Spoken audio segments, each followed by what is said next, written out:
Welcome to the Descenso Zone podcast, where we talk about creativity and personal growth through a lens of curiosity and humor. My guest today is a top real estate professional serving Greater Toronto, Hamilton area, and Niagara. We talk about her path into real estate, what separates great realtors from average ones, how commissions really work, and we break down the home buying process with practical advice for buyers, sellers, and investors. Now, let's get into the zone with Elizabeth Szczepan. Elizabeth Szczepan, it's great to see you. Thanks for coming on. I am so excited about this. It's definitely out of my comfort zone, but it's good to see you again. It's been a long time. It has. So we went to high school together, and I haven't seen you in a long, long time, but it's great to see you. I wanted to talk to you because I know you're a realtor here in Ontario, Canada, and I'm excited to dig in on some topics that can hopefully help demystify real estate for a lot of people. But maybe first you can tell us about how you got into the industry and what originally pulled you towards it. I have always had an interest in that, in real estate and in investing, and it's always been like a goal for me to build a portfolio and own homes and rent them out. And that's kind of still a goal for me. Um, I kind of invested a little bit differently once I got into the business. But it's always something I've like read about in the news, looking investment wise, it's like the best investment you can make. Maybe not right now, but statistically speaking, it is real estate has always been a great investment. So that's kind of how I got interest in it. And then it was 2017 going on 2018. And I was at a dead end job and it was New Year's Eve. And I was like, you know what? This is it. I'm not doing this anymore. January 1st, signed up for my first real estate course. And then it's kind of that's how I got into it. And then I joined a team at first, and that was really successful. Been on my own since 2019. So you actually kept your New Year's resolution. You actually were one of the few people who did a New Year's resolution and kept it. That's awesome. Listen, So if I set a goal and I want to do something, I make sure to do it. I love that. So the investing side pulled you in. This idea of like getting out of this dead end job pulled you in. Have you found it to be as rewarding as you'd hoped? Absolutely. Yes. So with the job, it's a lot of who you know, and you learn a lot doing the job. The courses really are just the rules, regulations, keeping you out of jail and out of lawsuits. They don't really teach you kind of the ins and outs. And um, I've met some people in the industry that have, just showed me other ways to invest in real estate. So that was very rewarding. And I've met just incredible people along the way, which is also very rewarding. Cool. I want to get into some of the specifics around investing in real estate, but first, I just want to talk about maybe some of the core tent poles of real estate, just so that people get a sense of what it is. Let's start here. What does a realtor do? So I know there is the stereotype that, like, we only open doors and we're paid too much. There is a lot more to that. We constantly have to stay educated and know what's going on in the market and in the economy, because things that could be happening in the US are affecting us here in Canada and affecting the real estate market. So, as much as we do unlock a door and show you around, there's a lot of paperwork, there's a lot of negotiating, um, staying informed. We have to have a relationship with lawyers and inspectors, things like that. It's not just, opening a door. A lot of it is like relationships with other clients as well, with builders. Sometimes we're mediators. If I'm dealing with like a divorcing couple, I'm, making sure they're keeping the peace. So it's a lot more than just opening a door. Yeah, I've definitely heard that take before that, oh, you don't need a realtor. You can just sort of get a lawyer to do it. But it sounds like what you're saying is that there is relationships that you can use and leverage to help your clients that the Absolutely. average person might not have. So how does like a relationship, for example, with like a lawyer or an inspector, like how can those help you? So we deal with a lot of timelines, and usually with, say, an inspection, you only get a certain amount of days in a busy market when people are doing pre-inspections and even doing home inspections as a condition, you need to be prioritized. And it's like, if I have an inspector that I keep busy all year round, he's going to make sure he's coming to do my client's home, rather than, an agent that does maybe one deal a year and only calls him once a year. So in terms of things like that, with builders, like when it's the height of the market and things are selling super quickly, if I have a good relationship with a builder and I'm like, hey, I got a really good buyer, qualified, all this and that, I don't want to have to compete for inventory, like put a unit or two aside for me, let me bring my buyers in. And that kind of, you got peace of mind. You're not getting gouged because it's, the height of the market. So relationships like that really do help. If you're enjoying this podcast, do me a favor and hit the subscribe button. It's the free, easy way to support the channel, and it lets the algorithm know that I'm not just talking to my mom. If you do subscribe, my promise to you is to make the podcast the best it can be and to continue to bring on new and interesting guests every week to talk about creativity and personal growth. Thanks for being a part of this journey. Now, let's get back into the zone. I wonder what you think like is the difference between, say, a good realtor and a great realtor. So I think everyone would have a different opinion.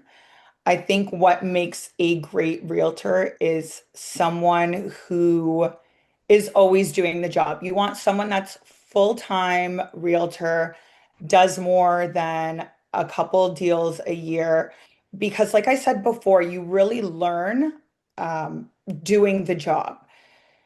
Every deal is different, so the more experience you have, the better you can serve your clients.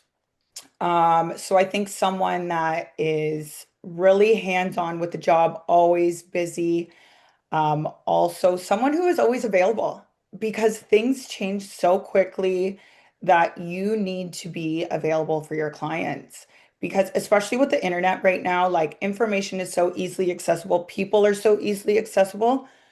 So if your realtor is not available, say as a client, if that realtor is not available, it's very easy to find someone else who is going to be available. So I think those are two very important things in a good realtor or a great realtor. Yeah, what about a bad realtor? Like if you can have a bad realtor, can they do damage to the process? Like can they Oh, I can tell you have a story. Please go ahead. Yes. So, like I said, the job, a lot of it is like relationships. And realtors work together. So if I have a bad experience with a realtor, I'm going to remember that.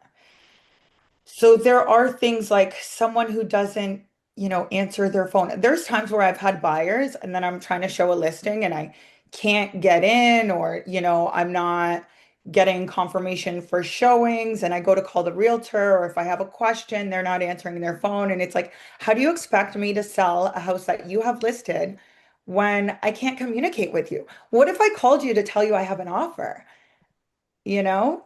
So yeah, there's things like that, in terms of like relationships and just, being available. I feel like I keep talking about relationships, but that's a big part of the job. Um, and then it, there's so many bad things. I could go on. I know there's like realtors that will not be present for showings, so they'll send their buyers in and they'll give them a lockbox code, which is very illegal. You get fined. Rico loves to hand out fines. Yeah, I mean, I can go on, but you got to be a good person and keep things professional and, you know, protect your clients. Yeah, that's crazy that they just let people in. That seems crazy, but I totally believe that it happens. Um, Yeah, it's is, very illegal. is there anything like maybe that, but I was going to ask if there's anything that like surprised you about being a realtor that maybe you didn't think would be part of it when you started down this path. Oh my God. Things surprise me all the time. Like we are always putting out fires. I'll probably tell you like the craziest situation I've ever had. So I sold a house. It was outside of Hamilton, and we had it listed. It was a few months. It was like in a pretty balanced market. So there was a lot of negotiating, a lot of back and forth, which kind of blew my mind. Like they were asking for things like that I don't even know, like money off because there was a groundhog in the backyard. And, there's bricks in the garage, and they wanted like 5 grand because they had to get rid of these, like the most insane things they were asking for. So finally, it was closing day, and it was a Friday. So again, going through experience, I never do closings on Fridays anymore. So this was early in my career, and it was a Friday, and it was closing day. So they were, kept asking for more money off for like ridiculous things. And they didn't end up closing. We were like, no, you're not getting money for this ridiculous stuff.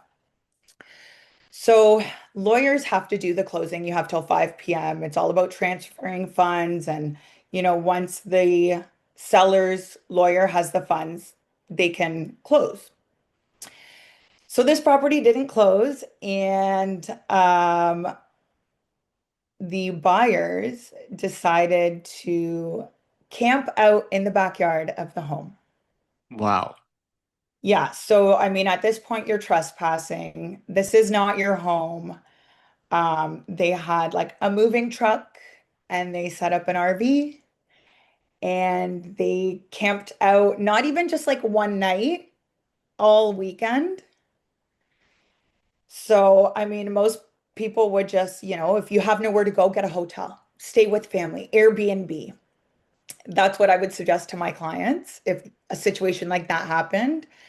But no, they had an RV and they camped out on the property. So we had to call the police. We didn't press charges or anything. We didn't get them kicked off. We did want them to close on Monday. So we let them be, but we made a police report and, you know, we just said if there's any damage done to the property, like they're the ones there and, it's not their home. And yeah. So That that is was definitely probably like a the unique craziest. situation. I've never heard of that.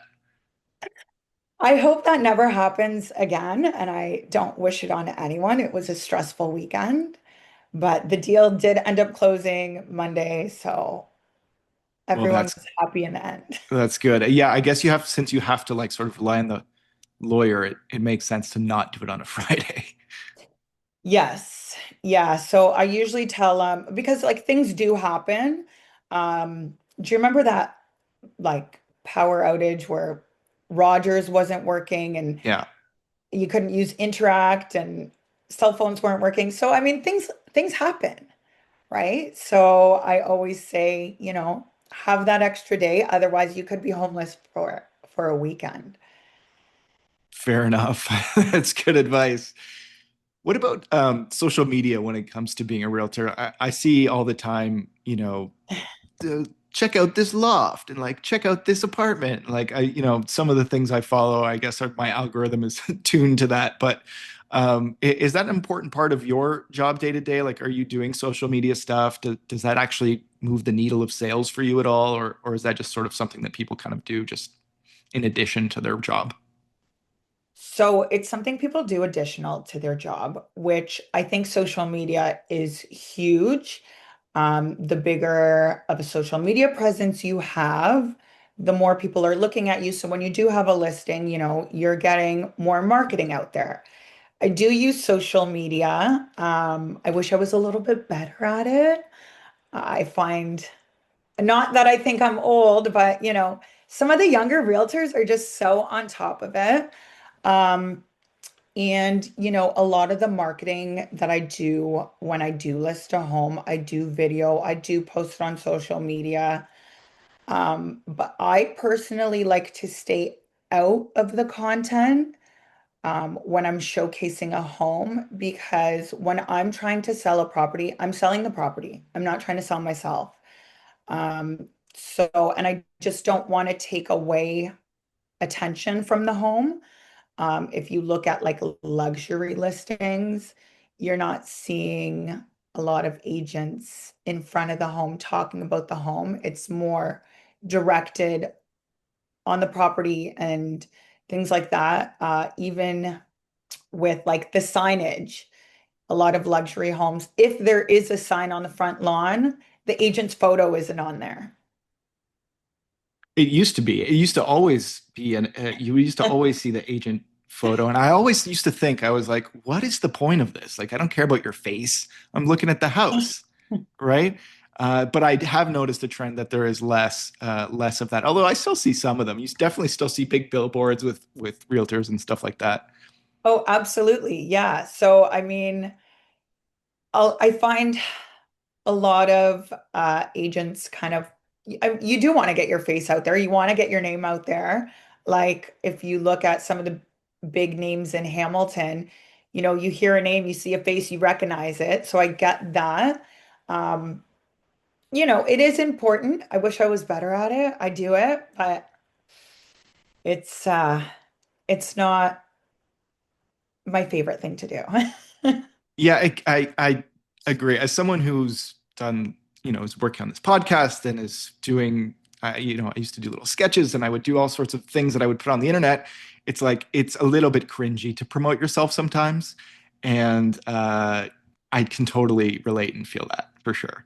And it's something you need to stay consistent with. I think that's my issue, is like I'll be so into it and I'm like, okay, come like spend the day with me as a realtor. And I'm like taking them through the car wash and my home evaluation and, doing things like that. And then I'll do it for like a couple months and then I'll stop.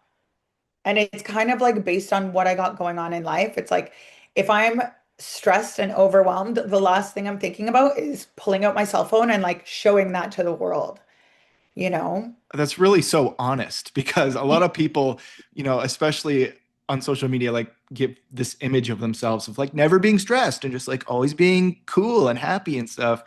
And I really appreciate your honesty about that because I think so many people feel that as well, where it's like, oh, I have to put on this persona when I'm like going on social media and I just don't have the brain power or the energy to do that today. And I think that's very real. So another thing I found with social media is people love negativity. And I Hmm. find like even when I go on there and I like complain about a situation I was just in or had like a bad experience with another realtor, people love that. And I don't like negative energy. I don't like talking about bad situations. I like to have a positive attitude. But those I stuff like that I find does the best. Like that's getting the most Controversy gets views. clicks. Yeah.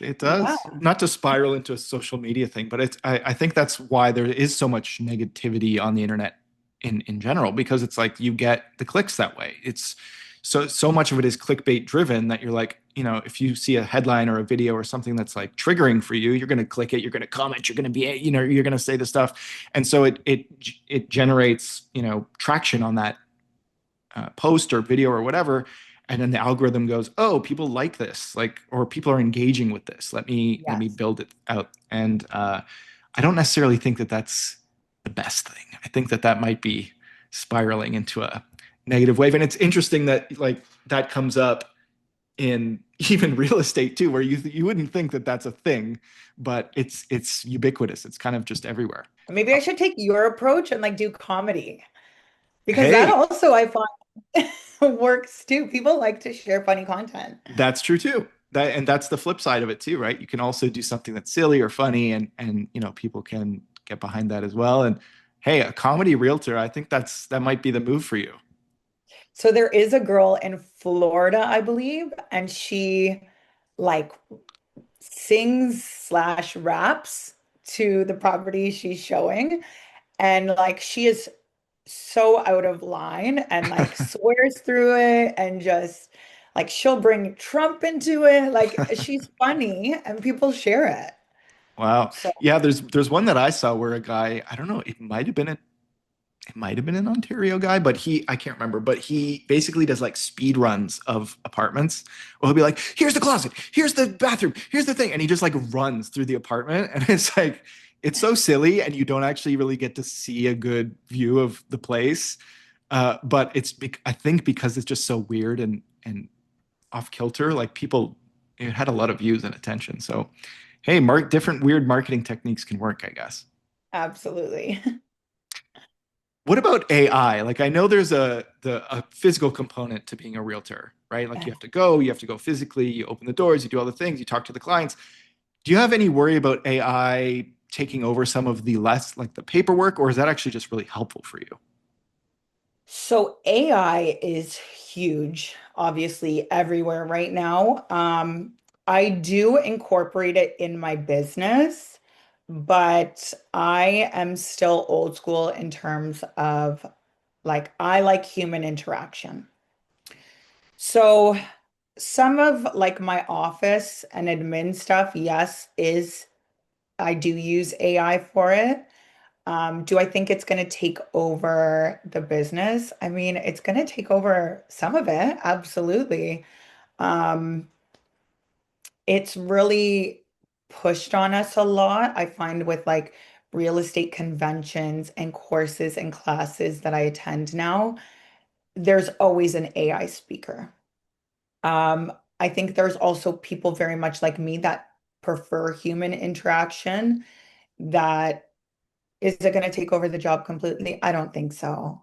When you go to those conferences and things, like what are they pushing on you? Like what are they saying AI can help you with, or what is their message? So, a lot to do with like creating content, using AI to do that. There's so many different platforms to like help make videos and photos and editing photos and things like that. Um, Marketing, advertising, even just to get like creative ideas going, help. Some people do, use it to help, say, write a clause or a condition. Um, I have an amazing office that I work at, so I find I prefer to call my broker of record if I need advice. I don't want to ask the internet. I want someone who's been in the business forever and has seen every situation out there, and I just rather have their advice than a computer's. Yeah, there is something that at least I find so compelling about a human with a human experience as opposed to a machine that has sort of a collective experience, because that collective experience may not necessarily be relevant or accurate to the specific nuanced thing that you're dealing with, right? And so I kind of agree with you, although who knows, at the pace that it's going, it could ellipse that and it wouldn't be an issue. But for now, anyway, still, I think getting human input is still valuable. I think more valuable. Yeah. I know a lot of people are curious about how realtors make money. So is there a base salary and a commission piece of this? And how is the commission negotiated? Because I know sometimes you'll see like certain realtors are offering different rates, like when you see 1%, 2%, 3%, like how does that come to fruition? So we do not get a base salary. Okay. We actually pay a lot of money to um, be in the business. So there's different real estate boards, which we have to pay to be members of. Most brokerages have desk fees, which we pay. We have insurance. We like there's so many different fees that we have to pay. So um, we are actually in the hole when we start. And the way we make money is 100% commission. Unless you do something else, say like property management is a service that you can offer your clients. If you do something like that, then like, yes, you do have a steady income. A lot of agents I find right now are trying to get into coaching.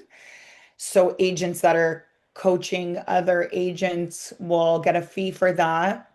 But it is all commission based. And we do negotiate our commission. So anytime there's a listing, usually the listing agent negotiates with the seller a commission. Most of the time it gets split in half. So say if they negotiate 4%, 2% goes to the listing agent, 2% goes to the buyer agent, but not in every situation. Sometimes the listing agent might take 1% and offer the buyer's agent 3%. And the reason they do that is to kind of motivate the buyer's agent to kind of persuade their clients towards that property as opposed to another property, Wow, which that's really interesting. That seems a little bit nebulous in terms of ethics, right? Because isn't your agent supposed to be on your team? looking out for your best interest, yes, Yeah. absolutely. Um, but unfortunately, this does happen in the business. You are obligated to look out for your client's best interest. So there's also been times where I've showed my buyers homes that don't offer any commission. And then at that point, I have to go to the seller. Usually it's the sellers paying the commission, usually. So I have to kind of go in and be like, are you willing to offer a commission? And if it's not, then in that case, the buyer is obligated to pay the commission. So then you're negotiating a commission with them. Um, and it's all a negotiation. It could be anywhere from 0.5% to 3%, 4%. Some builders offer 5%, but it is all commission based. So if you're not selling, you're not making any money. Wow. Yeah, that those kinds of sales roles where it's just strictly commission take courage, I think, to go down that road because you have to be confident in yourself. You have to, be sure that you are enough of a people person to manage those relationships and to build and to get those sales. But also, you're tied to the economy in a way where if things, if it's a hot market, it's easy to look like a genius in a hot market, right? But if things cool down, then it becomes much harder. And I think we're starting to see that a little bit now. Yeah, it is a big risk getting into the business. And if you have the motivation and the discipline, it could be very rewarding. Um, but it is a very big risk. There is times where, you got to work a little harder, which is right now. We are working very hard. And I think a lot of the agents that kind of got into it thinking like, oh, this is so easy, and they haven't done a deal in a long time. I think, the economy and the slow market has gotten rid of a lot of those agents now. Yeah, I've definitely heard that there was an influx of realtors at one point, and it's sort of starting to become a little more sparse now. Yeah, I think something like close to 10,000 agents um, didn't renew their licenses last year. Wow. Yeah, And that's just here in Ontario. that's in Southern Ontario. Yeah. Let's say I wanted to buy a property. Let's say it's my first property. What is something that I should really understand before entering the market? Is there any advice that you would give to like a first time home buyer So the first step I would say is get pre-approved. Make sure that your finances are in order. for a mortgage, you mean? Yes. Yes, Okay. pre-approval for a mortgage. So make sure your finances are good, you have good credit, you're not in a ton of debt, and you're able to afford to buy a home. You need to have a down payment So you got to make really like your finances is your first step. Um, and then, truly sit down and what are your wants and your needs? Do you need to be close to work? Do you need to be in a good school zone? Do you need to be, close to parents, elderly parents, things like that? What do you need? Do you need minimum 2 bedrooms or 3 bedrooms? Do you need a garage? Like what you really need, and then what you would like to have. I would like to have a pool in the backyard, but it's not like a deal breaker for me. I would like to have 2 parking spots, but again, like not a deal breaker. So kind of make a list of like your wants and your needs. And then make sure you have a great realtor and then start your search, start looking at things. You got to be realistic as well. Um, know what the market's like. Just get educated from your great realtor on what the market's like, what you can expect in terms of making offers. And, you do pay a deposit when you do make an offer. So make sure that money is available. And yeah, just have realistic expectations, don't have like a realistic timeline as well. And don't don't just kick tires. Don't throw a number and be like, "Oh, well, let's try at this number." No, if it's not realistic, like don't. You're wasting everybody's time. Fair enough. I want to step back to the finance part of it. You mentioned, getting a mortgage and figuring out how much for a down payment is like an important first step. How much do you suggest people put down for a down payment? Because I know now you can do, I think, as low as 5%, but in order to get, I forget the term for it, but in order to not have to pay for mortgage insurance, I think you have to be up to 20%. Is that right? That is correct. Yeah. So, I mean, everyone's situation is different, right? You can do as little as 5% and you can do as much as, I mean, you could pay for a house in cash if you got it. Um, but yeah, so you do avoid that mortgage insurance at 20%. Again, it's all about like how you feel what you feel comfortable with. Like I would always say, don't use all of your savings as a down payment, have something to fall back on. Things change. What if you lose a job, you lose your job, or you get injured and you can't work for a month? I suggest having money to fall back on. But everyone's situation is different.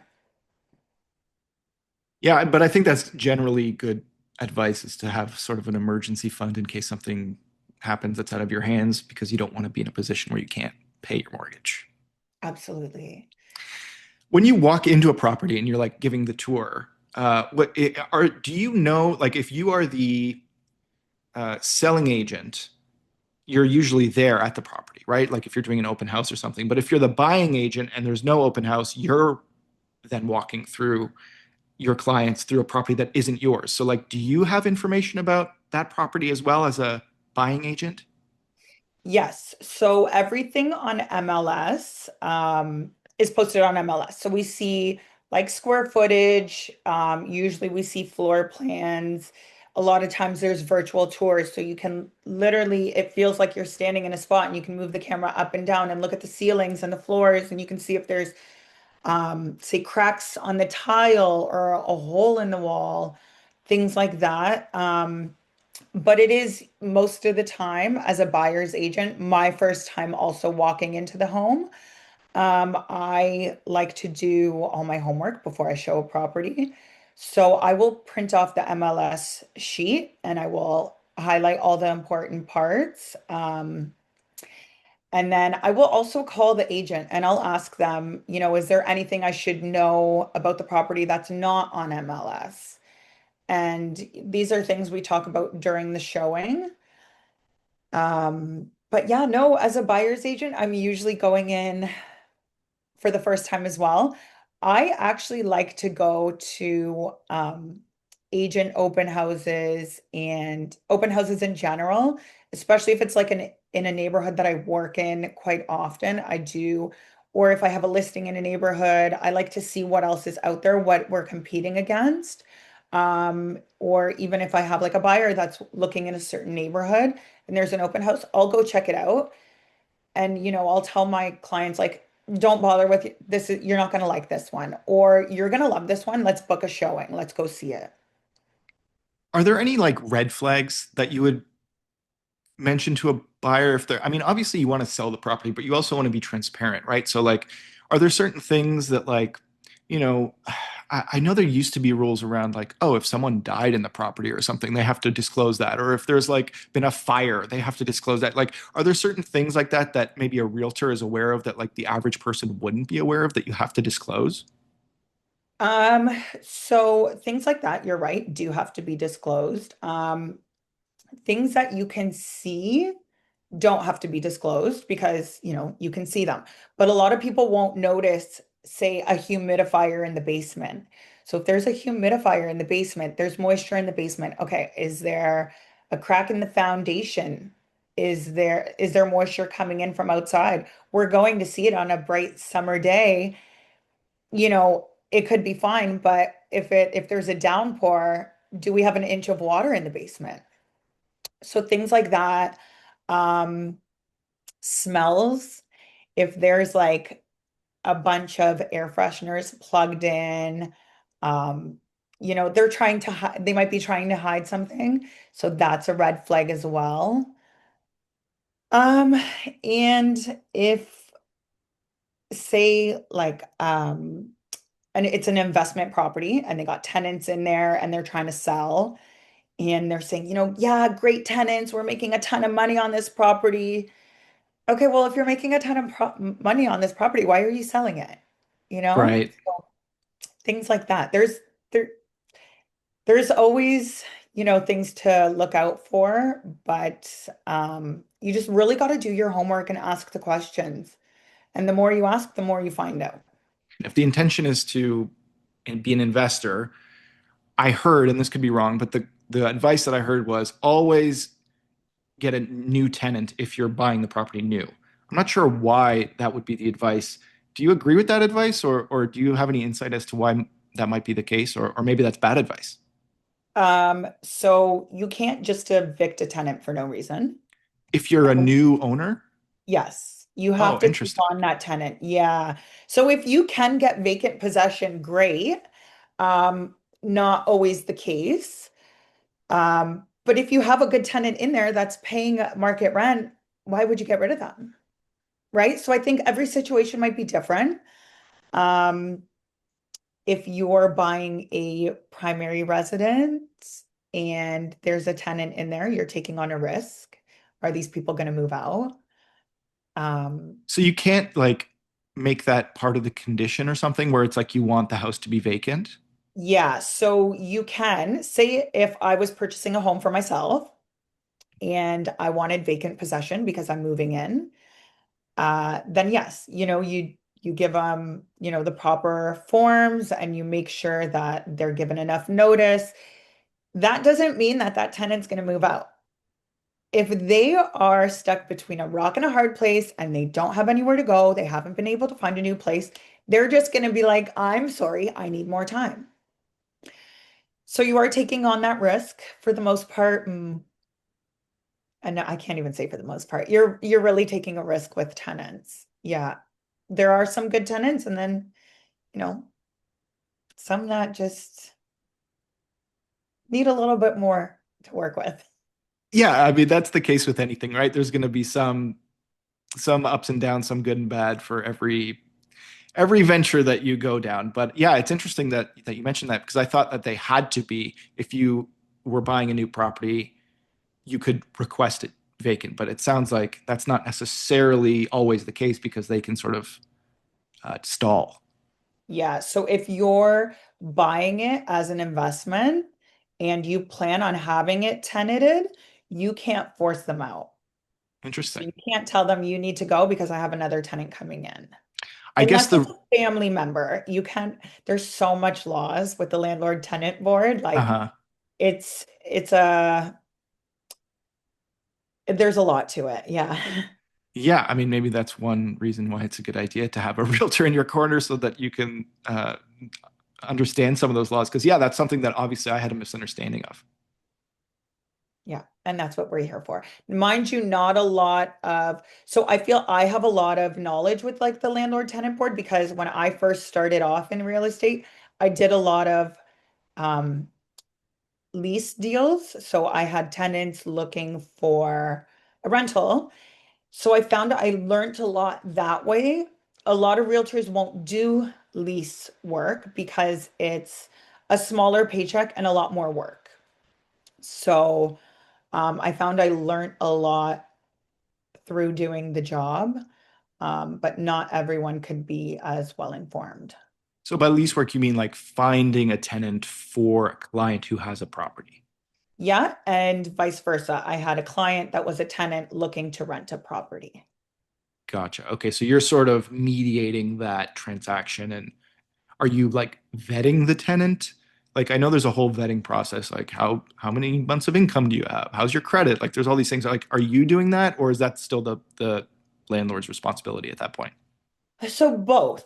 So I will, if say if I'm representing the landlord, I will collect all the information. So proof of employment, credit check. Um, I give them an application to fill out. I ask, I find out about the person. So I will look into all of that, but then I offer it to the landlord as well. Hey, do you want to go through it as well? Maybe you might catch something that might have missed.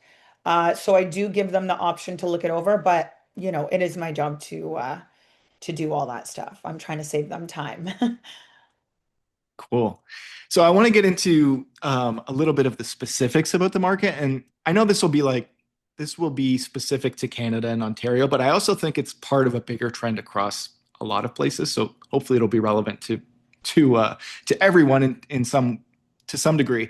But it feels like things went kind of crazy in the pandemic. It feels like there was interest rates were low, people were overpaying for properties, there was like blind bidding, there was bidding wars. There was like madness going on. It was like a real frenzy where, places that were like 600,000 are now over a million, like seemingly like overnight. Like it just felt really intense and intimidating and crazy in that time for anyone who was looking to buy a property.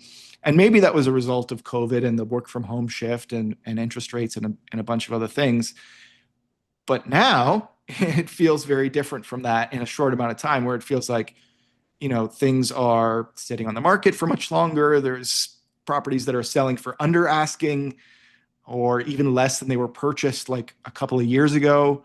I'm seeing more power of sales happening. Like, can you help me demystify what took us from that really big high and now to what feels like sort of more of a lull? So I think there's a lot that has to do with it, of what brought us to this market. Um, Interest rates are a big one. I find interest rates going up, people's payments are going up.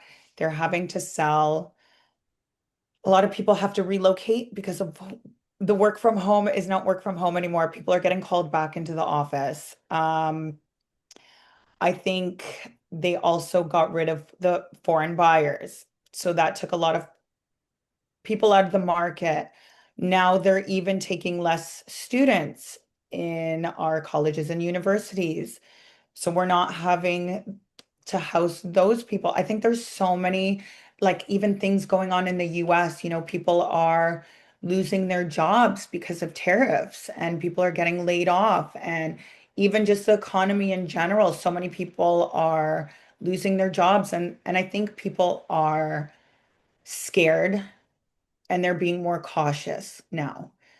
And I think that has a lot to do with it as well in terms of like a slower market. Buyers are also more informed now. Um, the internet is very easily accessible, and market stats and solds are available to a regular buyer now. And I think, yeah, people are just moving a lot more cautiously. It's almost like a cycle, right? Where like it went crazy and now it's sort of like in a lull and it just do you think it's going to go crazy again and lull again? Like, is that just the natural cycle of real estate, or are we in a different time right now? So I do think we are going to have a more balanced market. Do I think it's going to get crazy like 2021? I don't. I don't. I think people have seen what happened to those people that have bought in that time. And a lot of people have, usually after 5 years, you have equity in your home. People don't have that right now. Sorry, can And you just explain that? So, like having equity in your home, meaning you've paid into a mortgage that's paid off more than just the interest, right? that's correct. And your property goes up in value as well, right? Whereas in this case, things are moving backwards. So say if you've paid off $100,000 of your home, but the value is, $200,000 less than what you paid for it. I believe people in the mortgage industry call it being underwater. That sounds like an accurate descriptive description Yeah, of it. people are underwater right now. Right. And so if you're underwater and your mortgage is up for renewal, and you're now paying a higher rate than you did in 2021, that's where the problem arises, because now you're paying a higher rate on a high price. Whereas before, when you bought it, you were paying a lower rate on a high price so you could manage it. But now paying a higher rate on a higher price, being underwater, is causing a lot more people to sell. And tell me if this logic is making sense to you. Is causing a lot more people to sell, and therefore there's a lot more properties on the market, and therefore there's that combined with the less demand is causing this kind of slump. Do you think that's an accurate sort of broad strokes picture of what might be happening? So I think that there's more inventory on the market right now is because just people aren't buying as much. So the supply and the demand, right? So there's no demand, so the supply is going up. I think that's why we have so much inventory. I don't think people are selling because, well, they are because they can't afford their mortgage rates anymore. I don't think that's a majority of it though. Um, in Mortgage rates have come down quite a bit. They are low. Um, Not as low as they were during the pandemic, but they are pretty low right now. I don't believe that they're going to go down any further. Banks don't want to foreclose on homes. They don't want to take your home away from you. If you can afford the mortgage payment, even though you're kind of underwater, banks don't care. Just make the payment. They don't want your house. They want you to stay there. They just want you to make your payment. People just need to be into it longer, get along with your spouse because like divorce right now is if you need to sell a home is not a good situation to be in. Um, so I think, yeah, I don't think that mortgage rates are going to go down any further. I don't think prices are going to go down any further. Um, I mean, we're seeing people get back into the market because they're predicting interest rates to go up this year. When, I'm not sure, but they are saying that interest rates are going to go back up this year. So I think that's motivating a little bit more for people to come into the market now. So we'll see. I mean, nobody has a crystal ball and can tell you about the future, but economists are saying mortgage rates are going to go up this year. So if you want to lock something in at the rates that they're at now, would be a good time too. Um, and I mean, people that are selling right now, they're realistic and you do have negotiating powers as a buyer right now. So good time to buy. I want to ask about that because um, at the time of COVID, around there, I was like looking at properties and there seemed to be no room for negotiation, zero. And so now that there is some room for negotiation, what are the kinds of things like outside of price? Obviously, you can say, I want to pay a little bit less for this or, split the difference or whatever. But outside of price, are there things like conditional offers that could be could detract from the attractiveness of an offer? Like if I'm conditional on financing or conditional on a home inspection or something like that, is that typically less appealing than if you have no conditions, I would imagine? Yeah, so I mean, sellers definitely want no conditions. In the perfect world, we are getting full asking price with no conditions. We are not in the perfect world. So if you have your finances in order, you have your pre-approval, you're approved for $1 million and the house is $800,000. As an agent, I would still tell my clients, put the finance condition in there. Um, but when I present the offer, I'm gonna tell the sellers like, yes, we have this finance condition in here, and that's really just to protect the buyers, but know that, we do have a good down payment and we are pre-approved, so that shouldn't be an issue. Our financing shouldn't be an issue. Um, price isn't always the most important thing. If you can close on a property that the seller wants, say if they want like a 30-day closing and you're able to do that, you know what? Maybe they will take 20, 25 grand off the price, right? Um, in terms of like dollar value, you know, you can't look at a $500,000 house and be like, oh, yeah, they'll knock 100 grand off. This is a buyer's market.